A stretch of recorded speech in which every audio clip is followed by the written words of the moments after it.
ముఖంగా చెప్పాను అని అనుకోకపోతే మీకు ఒక గొప్ప రహస్యం చెప్తాను. నేను ఒకనాడు ఒక కామ్యార్థినై నాకు జీవితంలో ఒక చాలా గొప్ప ప్రమాదం ఒకటి వచ్చింది. ఒక గొప్ప సంకట స్థితిని పొందాను ఒకానొక నాడు. అంటే అది నా కొడుకుకి జరిగినటువంటి ఒక యాక్సిడెంట్ రూపంలో పొందాను నేను. పొందితే అప్పుడు వాడికి చాలా ప్రమాదకరమైన విషయం జరిగితే వాడు స్వస్థితిని పొందితే ఒకసారి నా కూతురు విషయంలో ఆ ప్రయోగం చేసి సక్సెస్ అయ్యాను. అందుకని సత్యనారాయణ మళ్ళీ నేను నడిచి నీ కొండకొస్తాను అన్నాను. కానీ ఈ ప్రవచనాలు లేకపోతే ఆఫీసు హడావిడిలో జ్ఞాపకంలో ఉంది వెళ్ళాలని, కానీ ఆలస్యం అయిపోతుంది. మార్చి వచ్చేసింది, ఎండలు ఎక్కువైపోతున్నాయి. సరే మనం బయలుదేరిపోవాలని ఒకరోజు బయలుదేరిపోయాను. ఆ పాదయాత్ర బయలుదేరి నడిచి వెళ్ళిపోయాను.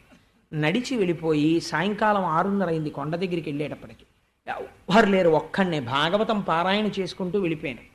ఈశ్వరుడే నా కొడుకుని రక్షించేటప్పుడు ఆ కొండెక్కేసి స్వామి దర్శనం చేసుకోవడానికని లైన్లో వెళ్ళి నించున్నాను.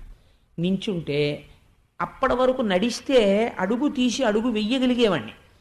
కానీ ఎప్పుడైతే నించున్నానో ఎదురువాళ్ళు నడిస్తే ఈ కాలు లేచేది కాదు క్యూలో అడుగు తీసి అడుగు వేయడానికి. ఎవరో ఒక ఆయన గబగబా వచ్చి అన్నాడు, మాస్టర్ మీరు ఏమిటండి క్యూ నడిచేస్తుంటే మీరు అలా నడుస్తారేమిటి, ఓపిక ఉన్నవారే కదా, అంత మనిషి ఉన్నారు అడుగేయిద్దా అన్నాడు. నేను అన్నాను, అయ్యా లేదండి, నేను ఒక కామ్యం కోసం మొక్కుకుని నేను కాకినాడ నుంచి తెల్లవారుజామున బయలుదేరి పాదయాత్రలో వచ్చాను, కాళ్ళు పట్టేసేయండి, అడుగు పట్టలేదు, అందుకని నిలబడిపోతున్నాను అన్నాడు. ఆయన ఎవరో నాకు తెలియదు. ఆయన వెంటనే ఒకరిని పిలిచి తాళాలు తీ అన్నాడు. వారు గబగబా తాళాలు తీసేశారు. మాస్టారు మీరు నా వెనకాతలు రండి అన్నాడు. అని చేయి పట్టుకుని నేను ఆయన అయ్యా మీరెవరు అని అడుగుదామంటే కుదరట్లేదు.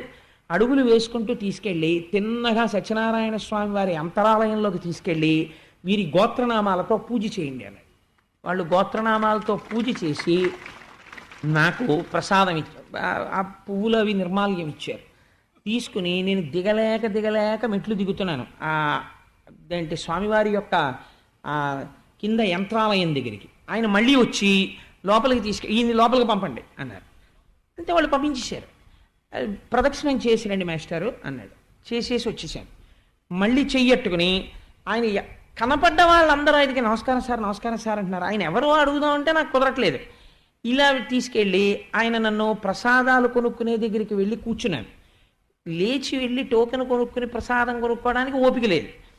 ఆయన అన్నారు, ఏమండి మీరు ప్రసాదం తీసుకోవాలేమో అన్నారు. అవునండి అన్నాను. ఆ డబ్బులు ఇలా ఇవ్వండి నేను తెచ్చి పెడతాను అన్నారు. నేను డబ్బులు ఇచ్చాను. ఆయన ప్రసాదం ప్యాకెట్లు తెచ్చి నాకు ఇచ్చేశారు.